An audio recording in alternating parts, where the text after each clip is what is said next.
राज्य सरकारची महत्वाकांक्षी मुख्यमंत्री लाडकी बहीण योजना यानं त्या कारणानं सातत्यानं चर्चेत आहे।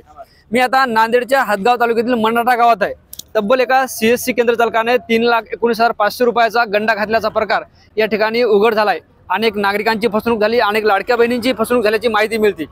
या नागरिकांकडून जे आहे ते आधार कार्ड पासबुक घेऊन त्यांच्या नावाने फॉर्म भरले, नंतर त्यांच्या खात्यावर पैसे आले आणि ते पैसेही त्यांनी परस्पर उचलून घेतले। तक्रार या नागरिकांची आहे। आपल्यासोबत स्थानिक नागरिक आहेत। मला सांगा नेमका प्रकार काय घडला, कधी दिलं आधार कार्ड, कधी पासबुक दिलं आणि तुमचं नाव काय? माझं नाव भाऊराव कजूर सोनाळे आणि माझं आधार कार्ड 1 महिन्यापूर्वी त्यांनी मला मागितलं होतं। त्यांनी आम्हाला सांगितलं की आमच्या विहिरीचे पैसे तुमच्या खात्यावर पडणार आहेत। तर मी त्याला आधार आणि पासबुक दिलं, तर बुधवारी खात्यावर पैसे पडले 4,500 रुपये आणि आम्ही त्याला गुरुवारी पैसे उचलून दिले 4,500 त्याच्या खात्यावर। ते म्हणला, आम्हाला विचारलं त्यानं तुम्हाला मेसेज आला का म्हणला। आम्ही म्हणलो मेसेज आला। ते माझा मेसेज आहे म्हणला, विहिरीचे पैसे आले माझे, उचलून द्या। आम्ही त्याला उचलून दिले पैसे। नाही, त्यानं विहिरीचे सांगितले, त्याचं सांगितलं त्यानं स्वतःचे, म्हणजे आमच्या विहिरीचे पैसे पडणार आहेत। त्याच्यामुळे आम्ही त्याला आधार दिलं होतं, पासबुक दिलं होतं ना, ते बुधवारी पैसे पडले आणि आम्ही त्याला गुरुवारी उचलून दिले। फक्त आम्हाला एवढं सांगितलं की त्यांना विहिरीचे पैसे आले म्हणला माझे, आम्ही विहिरीचे हात म्हणून देऊन टाकले नेऊन त्याचे। दुसरे नागरिक काय नाव आहे आणि कसा झाला तुमच्यासोबत सगळा प्रकार? संजय तुकाराम सोनटके।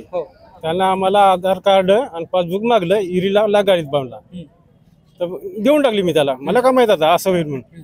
तर त्याला मग मला पैसे आले। तुम्हाला पैसे आले खात्यावर? हो, पैसे खात्यावर आले, मी उचलले। हो, त्याला का दिले नाही। हो, काय केलं? घरी जातो पैसे, ते काय आता दिले नाही, काही नाही त्याला द्यायची होती, ते मागली होती त्यानं, तरी पण मी दिली नाही त्याला।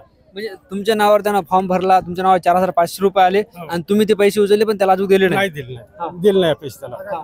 मागली त्याला 2-3दा, मग मी दिले नाही त्याला पैसे। आता काय प्रकार लक्षात आला तुमच्या? आता माहितच नाही ना आपल्याला काय ते आता माहित व्हायलंय। आता काय माहित झालं? आता ही अशी चर्चा झाली म्हणून, काय लाडक्या बहिणीचे पैसे म्हणून माहित झालं। आता आम्हाला माहितच नव्हतं। आम्हाला वाटलं डेलीच जातो आम्ही झेरॉक्स काढायला, त्याच्यामुळे ते म्हणलं बा असं म्हणून दिली हिरीसाठी। त्याच्या बातम्या आपल्याला काही माहित नाही। निश्चित बघितलं, प्राथमिक स्वरूपात हे दोन व्यक्ती आपल्या सोबत होते। गावातील अनेक लोकांची फसवणूक झाली। हे सांगतात की विहिरीच्या नावानं आमचे डॉक्युमेंट घेतले, पैसे आले आणि ते पैसे त्यांनी स्वतः उचलून घेतले। यांच्याही नावावर पैसे आलेत, मात्र यांनी ते पैसे दिले नाही। मात्र लाडक्या बहिणी योजनेअंतर्गत ते सगळे फॉर्म भरण्यात आले होते।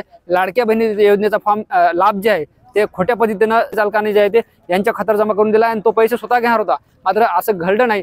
अनेक लोकांची फसवणूक झाल्याची तक्रार आता पुढे येत आहे। मंडळ अधिकारी, तलाठी या सगळ्या तक्रारींची शहानिशा करत आहेत आणि केंद्र चालक जो आहे तो गावकऱ्यांनी सांगितल्याच्या माहितीनुसार फरार असल्याची आपल्याला माहिती मिळत आहे। ज्ञानेश्वर लोंढे, TV9 मराठी, मंडाठा, नांदेड।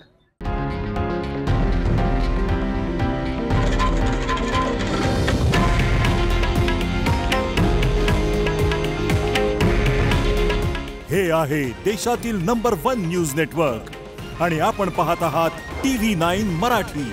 काळजी तुमची, हित महाराष्ट्राचं।